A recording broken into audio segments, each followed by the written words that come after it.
Good morning, good evening, good afternoon. I thought today I would talk about ice. No, not that ice. I'm talking about frozen water, and which is seems to be essential in the United States.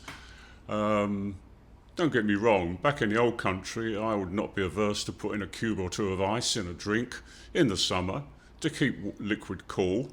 Whereas in the States, it doesn't really matter. You can be in the middle of a Michigan winter. It can be 0 degrees outside. You go into a diner to have a hot meal, and they will bring you a glass of water with about half a pound of ice in it, which seems a bit bizarre to me. But it just seems to be a thing.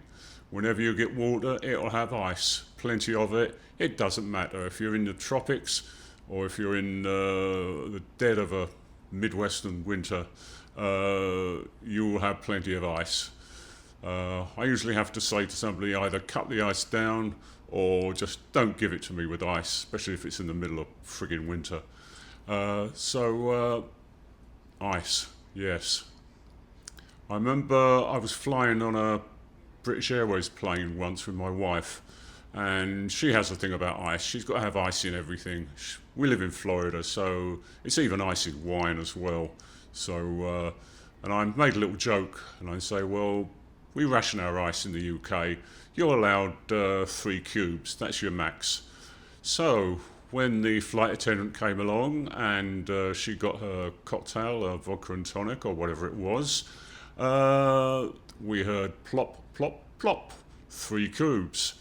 Needless to say, she did the Oliver Twist bit and said, please, may I have more? So she'd get a bucket of ice with her drink, because 3 is not enough for the average American. That's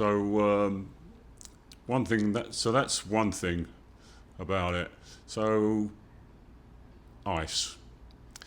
When we recently visited the UK, and we were staying in quite sort of nice accommodations, self-catering, and there wouldn't be an ice machine necessarily. They would give you an ice cube tray where you could, if you wanted to, you could make about 10 to 20 ice cubes. Never enough for an American, of course. But okay in the UK. So that's ice for you. Must admit, I have now I live in Florida. I have been known to throw the odd ice cube in my wine to keep it a bit cooler, but otherwise I try to avoid the stuff, except on special occasions, cocktails and extremely hot weather. So that's ice for you, and that's all for now. Bye-bye.